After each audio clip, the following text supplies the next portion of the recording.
So first things first, how are you? Yeah, I'm all right. I'm doing great. Feel blessed.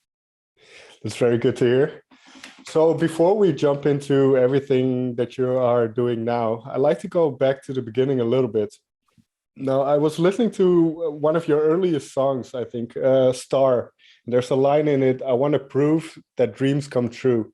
When was this Hmm. kind of idea, or this dream, when did it start for you?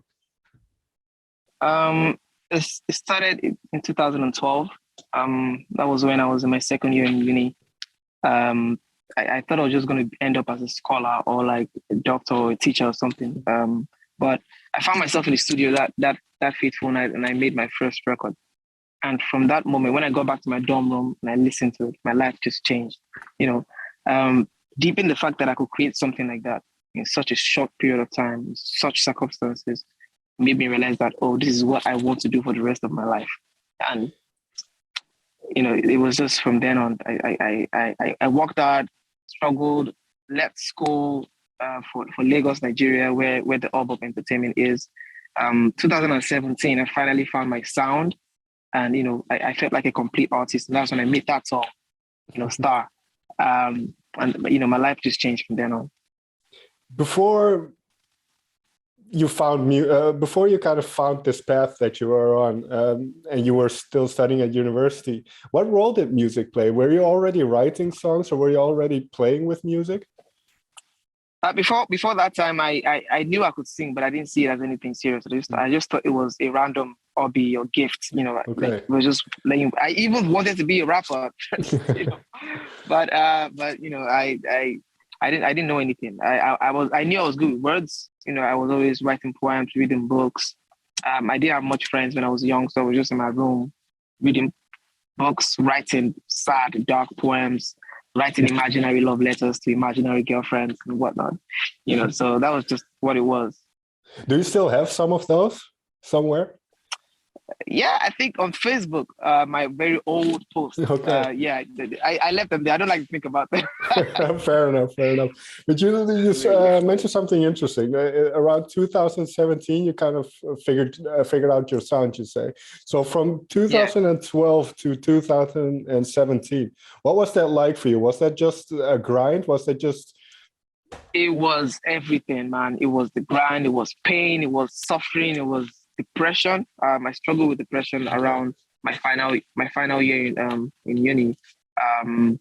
When I was tired of everything. When you find purpose and then you find yourself doing something else instead. And that was the situation I was in. And it was crazy for me. But then music saved me again. And when I moved to Lagos, I finally grew the balls to just leave school and go to Lagos and chase my dreams. And 2018, I was discovered and signed up. 2019, I officially released my first single and I blew up. And it's been crazy, man. What was that like then, that you blow up after kind of 5 years of struggling and trying to find a way to do it, and then all of a sudden it starts to click, it starts to work? What was that like for you? It was surreal because I had waited a long time. I always thought I was gonna blow up as some young teenager, teen prodigy kind of thing. That's what I really wanted, but God really wanted me to learn along the way, so I don't misuse the fame when it came. And I'm just glad that I went through all that process. It was a long journey. I was exploited. I was used. I was it was a long journey. But I'm just glad that everything shaped me into this seemingly mature person that I am. Even though it seems like I know a lot about the industry, I don't know anything. I've just over the years learned from the underground, and I'm using that knowledge to like navigate the whole industry myself. Of course, with the help of my mentor, Olamide. Yeah. So like it's just 2016, 2017 was when I locked myself in the studio and I was just recording music, making music. I wasn't going out begging for placements or begging for shows or gigs and whatnot. I was in the studio morning, night for like 11 months, just making music. And unconsciously, I was shaping my sound into what it was become now. I'm glad that process really happened because that made me the artist I am today. Can you share one thing that you've learned in that time? Maybe something about your music, but even personally about drive or passion. What is something that has stuck with you over time now? That's something that you learned in that period. One thing that stuck with me throughout the whole process is that if you don't make yourself attractive, you will not find the help that you're looking for. If you don't make yourself marketable enough, as an artist, you don't do anything to improve your sound. Right now, no label will sign an artist that hasn't found their sound. Nobody would invest in such an art in acts. And I realized that, it's much better to just take your time to build yourself up first before going out there to position yourself for opportunities. When the opportunities come, what are you going to use it if you don't learn? And that's what I take with me every time. Making yourself valuable is very key. And now, over the past couple of years, you've released 2 albums, Laughter, Tears, and Goosebumps, and Apollo. Can you explain a little bit about kind of the growth in between those albums, kind of what you've learned going from that first album to Apollo? Yeah, of course. Like I always say, every album that every artist drops represents a different era, a different version of themselves. Laughter, Tears, and Goosebumps was my first album, my debut album. No features. It was just me expressing myself in the most, heartwarming way possible. That lovey-dovey, dreamy-eyed boy who was, new to the game and new to the, dating scene then. I was just young. But now that growth really showed in my second album, Apollo. Apollo is more introspective. I was willing to share more.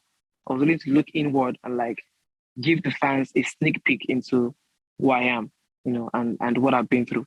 I think Apollo is going to be my most intimate, most honest body of work yet, and that growth is also going to be seen in my third album when it drops. Right now, I feel like I'm in a zone where I can just do anything and get away with it. I feel like I'm in my most carefree moment in time. So, and that's what this album is going to be about. Just a young boy who's out of his comfort zone and is willing to come out of his shell. It's very good to hear that you're in a good place now. What I find interesting then, you mentioned when you were younger, you already wrote poems and those kind of things and little stories. So, sorry. So when you started working on Apollo and started to look more inwards and share more of your personal life did that come naturally, or did you have to kind of find that confidence? Oh no, it came naturally, but it was really difficult to actually pour out my exact feelings into a song. Prior to that period, my first album was filled with songs that were true life stories, but they were not my stories. They were stories of other people, and most of my fans didn't know that anyway. But I think Apollo was more, I realized how difficult it is to actually express oneself into the song. But I'm glad I went through that phase and, I achieved that. And as you started to release more music, your popularity started rising as well. What kind of realization is that something that you've made at home or in the studio with somebody that it can go all over the world and connect with people? Once you kind of realize that, what does that make you feel? Honestly, it makes me feel like a god, man. It makes me feel like I'm on top of the world, and that's why that's where ego comes in as an artist, as a musician. Making a song in the corner of your room, and then having thousands and millions of people sing along to it is a crazy feeling. It can overwhelm you. It can make you feel like you're on top of the world, and it's crazy. I mean, it's beautiful, but then it's also dangerous. But I think it's the price that comes with the game. I try to keep myself grounded.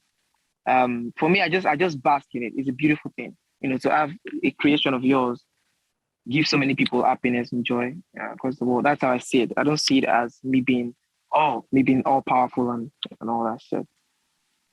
You say you keep grounded. What kind of things do you do to keep grounded? Do you have kind of a life outside of music as well, where you just kind of escape for a little bit?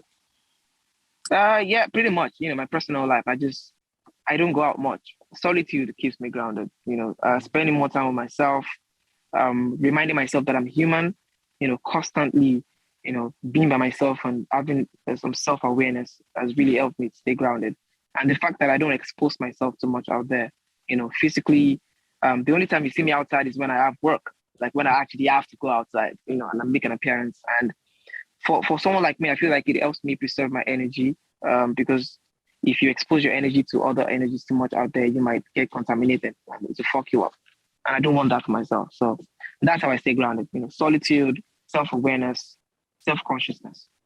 It's very smart because, as you say, I think as you become more popular, all kinds of people want something from you. So if you keep your circles small and you just keep close to yourself, then you kind of eliminate a lot of that, right?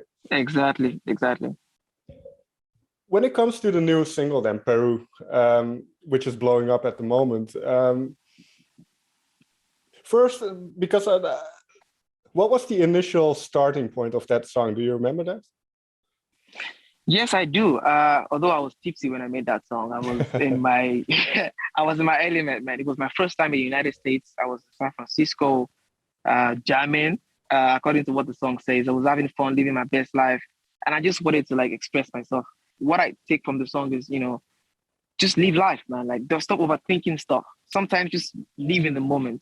And it also applies to me too, because when I make music, most of the time, I'm always overthinking a line or two. I'm always overthinking a lyric, stuff like that. And for the first time in a very long time, probably ever, I was carefree and I just let loose and I just spazzed. 35 minutes, 40 minutes, I was done with the song. I made a masterpiece. It doesn't have to be deep. It just has to make people happy.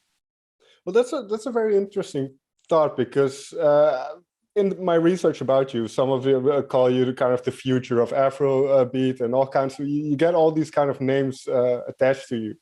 So I was gonna ask, do you feel a lot of pressure to kind of live up to that, but like you mentioned, you try to not overthink things, right? So you kind of, well, whatever people call me, let them call me something like that. Right? It's over the years I've grown thick skin to stuff like that. But it's only normal. When you become famous, not everybody will like you. It won't make any sense for everyone in the world to like you. So that's part of the game. It's okay. I'm used to that. But yeah, well, I don't allow pressure from outside get to me. The pressure that I allow to get to me is the one I give to myself. And I also mount pressure on myself to do better, to improve on what I did last time. So that one pushes me forward. Yeah, what is your ambition? Do you have something on the horizons you think, okay, I want to get there? Or is it kind of more go with the flow and just work as hard as you can in a way? So, sometimes, it depends on the mood. Sometimes I could just be for like a month, I could be in that mood of, I'm just going with the flow. Like the last time I spent in the US, the whole month, I was just going with the flow, taking myself where life leads me, allowing life to take me wherever. But recently, I've been more careful, more trying to plan my stuff. But you can never plan too much, But yeah, especially the last couple of years, everything's been going crazy, right, in the world. So. Oh, like my US tour I'm gonna do next month was supposed to be like 2 years ago, but I'm glad everything still worked out. I'm about to go out and have fun, just live my life. It's crazy. Yeah, it's good that is finally going to happen then. Going back to Peru a little bit, because obviously Ed Sheeran is on that song as well. You have some connection with Ed Sheeran. I wrote down from your first album, Need You is kind of based on Tenerife Sea. So you already like his kind of style of songwriting. I was, the whole time I was indoors writing poems, I was listening to music from people like Ed Sheeran, Okay. So yeah, you actually made me love the acoustic guitar. Like it's someone that I've been listening to ever since I was old enough to listen to music on my own. So it's a big inspiration for me. So this means a lot to me. This one is personal. Exactly. So what does it mean to you when maybe 5 to 10 years ago you were still in your room writing those poems, listening to Ed Sheeran, and now you're making music with him, creating something with him? Yeah, that's just powerful. Yeah, you mentioned the word surreal earlier. Is that one of those surreal things where you think, okay, I can't believe this is my life? Yes, that's definitely. When the opportunity came and the collab happened, I told my brothers, I'm like, remember when we used to listen to this guy? It was I was so thrilled. I was jumping up and down in the studio. I was so amazed, so glad. It only means that the future holds more. But for me, most importantly, like I've been saying, this win means more for Afrobeats. I need Afrobeats to be where it needs to be, right up there with hip hop. Afrobeats is a culture, it's more than a genre, and I need more people to see that. And is there? I don't know that much about kind of the musical scene in Nigeria and everything, but is there more of a rise in African artists getting more kind of worldwide recognition?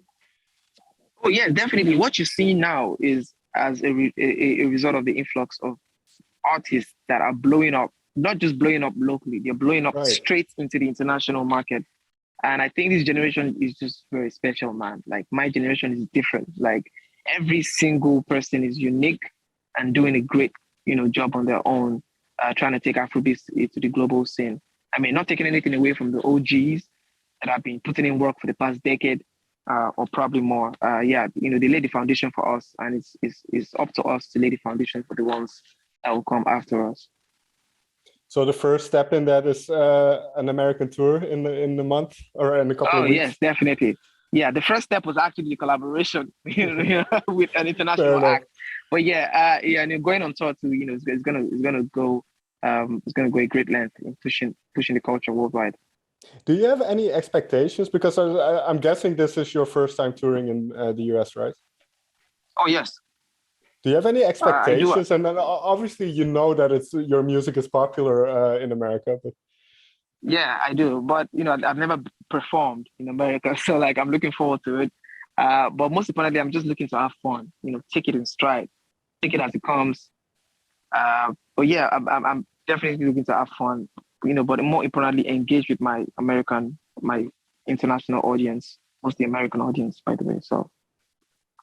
Sounds good. Sounds a very healthy approach. Fireboy, thank you so much for taking the time to talk with me. I wish you all the best the next coming weeks and months.